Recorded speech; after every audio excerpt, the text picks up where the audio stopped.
in the last couple of decades, it has become popular and mainstream to push the narrative of depression onto people. In fact, in the last 10 years, I would say it has even become popular to post it on social media and be proud of it, right? It feels like it's something people post about, like, oh, I'm depressed, I'm dealing with this, and they get millions of views and public sympathy, and it feels like something that's encouraged, right? It's not just, it went from, it was stigmatized, you're not allowed to be depressed, and then it was like, no, we should accept it, right?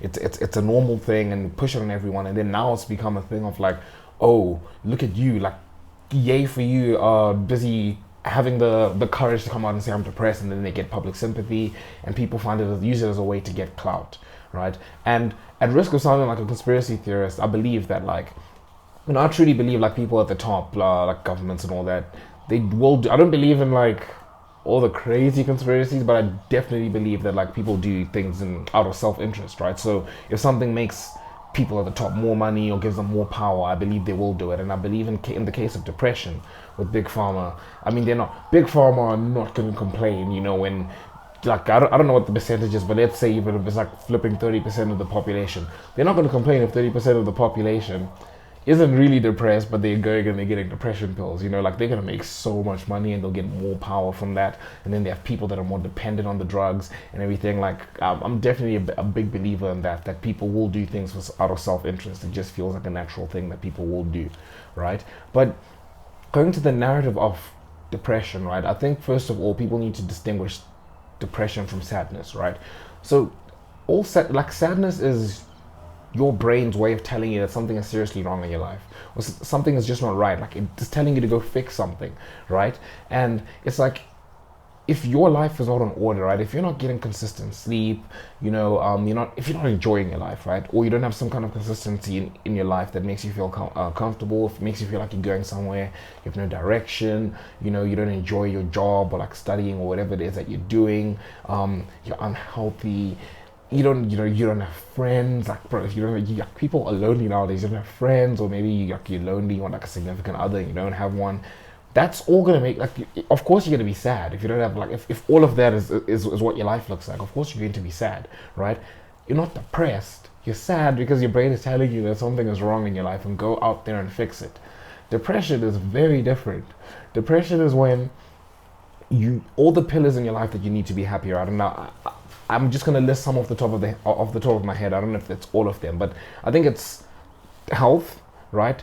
Like, the job that you're doing, you spend a lot of time doing your job, so you gotta like that somehow, right? And then a sense of direction, like purpose. As humans, we are purpose driven, right? We need to feel like we're going somewhere, we're progress driven. People say it's about the journey, not the destination, and we take that for granted, but it is about the journey, not the destination. Like, humans, we need to feel like we're going somewhere.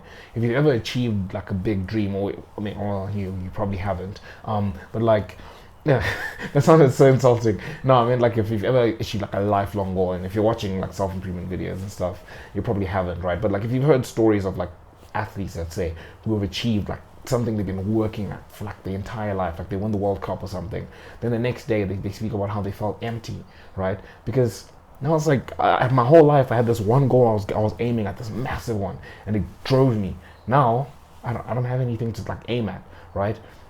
I think that's a perfect depiction of how us as humans are purpose driven. So if you have you need to have purpose. So I said, I forgot what I said. You need to have purpose. You need to kind of like you need to like your job because you're doing that every day. You need to be healthy, right? Like, you need to be like physically healthy. You need to be getting good sleep, right? And then you need to have community. As humans, we're very social. Like, you need to have that. That's a non-negotiable. Even if you're an introvert, you still need like some kind of community, even if it's like one close friend or whatever it is. As humans, we're social beings, and we need to have friends, family, relationships as well. Like, we're made that way. And if you have all of that, and like you have everything you need to be happy in your life, and you're still sad, that's where the depression comes in, right? It's not, oh, I'm sad because things are wrong in my life. Depression is, I've got everything I need to be happy in my life, but chemically my brain is like depressing me, right? I'm supposed to be here in terms of like happiness, but my brain, something's wrong with the chemistry in my brain, right? My chemicals and stuff. I don't know too much about this, but I have watched like Jordan Peterson and like people like that on this, and it makes sense, right? Like, it's literally like a disease. It's a disease. It's like no matter what I do to be happy, I won't be happy. That's very different from sadness, when I can look at your life for like one day and tell you what's wrong, right?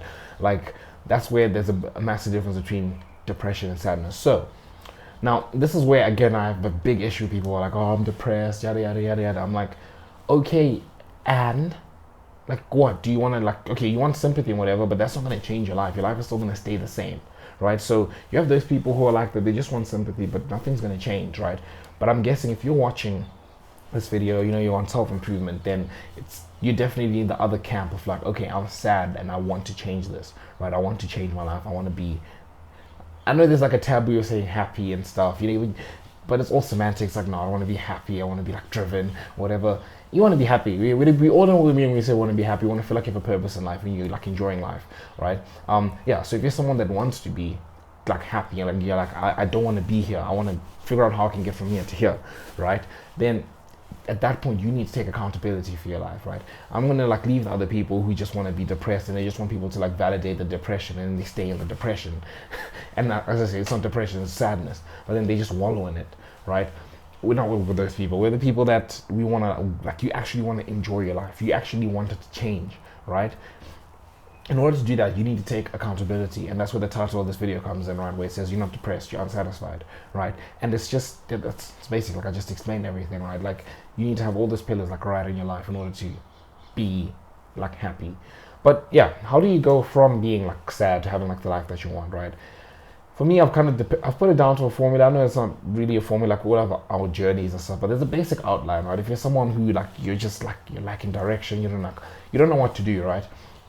I'll say the basic way you can get out of this, and I think I always use this advice even for people who want to like quit like porn and stuff, right? It's like it's all the same thing, right?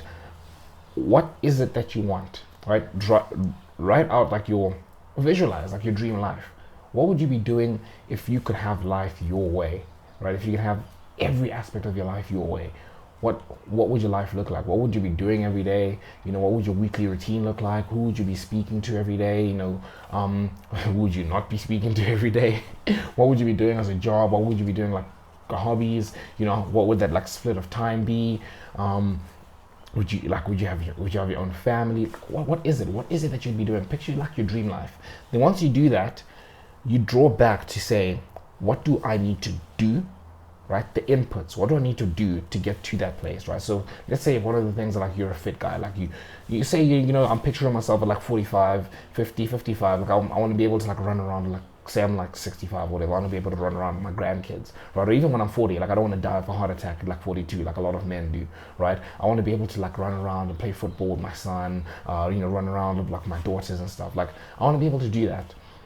Right, so it's like, okay, you need to be fit. So what do you need to do to be fit? You need to go to the gym, you need to eat cleaner, you need to just maintain, right? Maybe you need to go running, whatever it is. You need to maintain a fitness routine, right? Now you've got the input for what you need to do to get there. Now you build a routine around those inputs, right? I think another thing that's for a lot of people is definitely financial freedom. It's like, okay, what do I want to do to get to that financial freedom? What do I want to be doing, right? And then you figure out where you want to be, and then you draw a plan. What do I need to start doing now? Then, like I said, the inputs, then you put that into your routine so you can start doing that daily, and then you just follow that routine. I think that's a good way to get a base for your life, right? And feel like you have some direction, and like, yeah, I think that's definitely a start, feeling like you have a direction in your life. But I think that's definitely the way to get out of like your sadness, right? And then yeah, I think other things you can do is like journaling regularly. I know like for me, journaling was never a thing that I was interested in. Like I always needed a reason to do something, and I think the day I did start journaling was when I was listening to Hamza, and he was saying that like what he learned. I think he learned it from, I'd done like the Science of Wellbeing course, which is like a free course by Yale for like happiness basically. And they say you need to think about 3 things you're grateful for every day, like that increases your baseline happiness alone. And then Hamza said that like, yeah, when he journals, like he writes things he's grateful for, whatever. And for me, that was a reason. He was like, all you need to do is journal for 2 weeks and you'll see an instant improvement in your happiness. And I was like, okay, cool, I'm doing it. Like that was my reason to journal. And I truly believe in journaling. I think it's good just to get your thoughts out there, to see, like to have it on paper. And even just for interest, someday you can look back and be like, oh, this is how far I've come. I was dealing with that problem then. I think it's really interesting to do that. And then another thing I think is very important is weekly debriefs, right? So I heard, I don't know where I heard it, but I heard something about how like these high level CEOs who set aside time. I think it's like 2 hours every week, whatever day it was. I don't think it was like Sunday or something like that. They set aside time for like 2 hours every week to just think. And it's like a strategy session, right? Because as a CEO, like, what's your job, right? Your job is to drive forward the vision of the company and put it into action, right? There's a lot of thinking, planning, and strategy related to that. So sometimes you just need that time every week to just think, right? And I think it's important to try and do that for your life. I was like, that sounds like a pretty good thing to be doing, right? Like every week, I just take stock of like what's happened this week. And for me, I've made it like a Sunday thing where it's like I take stock of what's happened this week, what I want to improve on this coming week, and it's like it's good to just keep you in line, right? So I think it's very important to do those. But you guys let me know what you think of the topic in the comment section below. Make sure you hit subscribe to join the Zelba Improvement Brotherhood, and until next time, I'll see you guys.